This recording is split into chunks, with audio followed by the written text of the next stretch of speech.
È stata giustamente respinta la proposta di referendum che intendeva dividere la nostra regione in 2 province autonome, Udine e Trieste, scimmiottando il modello del Trentino Alto Adige, non riproducibile in Friuli Venezia Giulia. Lo ha detto il consigliere regionale del PD Vincenzo Martinez a margine della votazione sulla proposta di referendum propositivo per un diverso assetto della regione Friuli Venezia Giulia attraverso l'istituzione delle province del Friuli e di Trieste.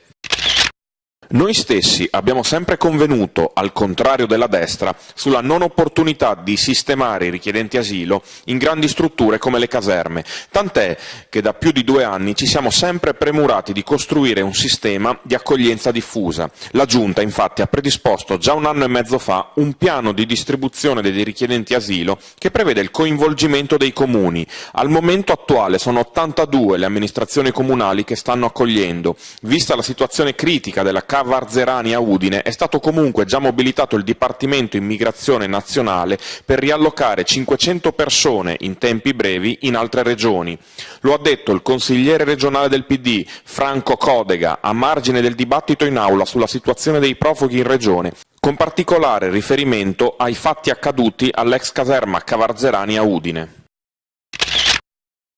Il testo unico sulle attività estrattive approvato in aula esprime con decisione la capacità di governo della maggioranza di centrosinistra di questa regione. Con equilibrio tiene insieme le esigenze di tutela e vigilanza sull'ambiente, il riconoscimento dell'importanza dell'attività produttiva delle cave, soprattutto dei marmi e della pietra pasentina, eccellenze della nostra regione, e le esigenze di controllo del proprio territorio esercitata dai comuni a tutela dei diritti dei cittadini sui territori interessati dalle cave. Lo ha detto il consigliere regionale del PD, Vittorino Boem, presidente della 4ª Commissione Ambiente, a margine del voto sulla disciplina organica delle attività estrattive.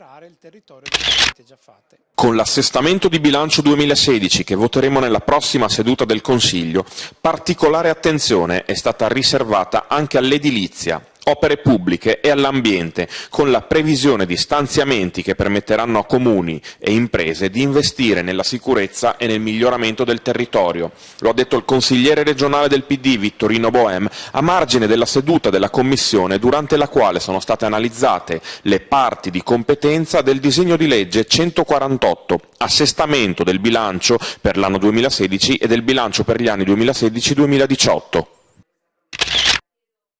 Dopo 3 giornate di lavori della prima commissione abbiamo approvato una manovra corposa di ben 337 milioni che vanno a integrare quanto già finanziato con la legge di stabilità, per la maggior parte destinati agli investimenti, alle manutenzioni e al finanziamento delle grandi riforme intraprese, ma anche con significative risorse al mondo produttivo dell'industria, del commercio e del turismo. Lo ha detto il consigliere regionale del PD, Renzo Oliva, presidente della prima commissione, al termine dei lavori della prima commissione integrata, che si sono conclusi con l'approvazione a maggioranza dei 3 documenti all'esame, ossia il rendiconto 2015, l'assestamento di bilancio 2016 e il documento di economia e finanza regionale 2017.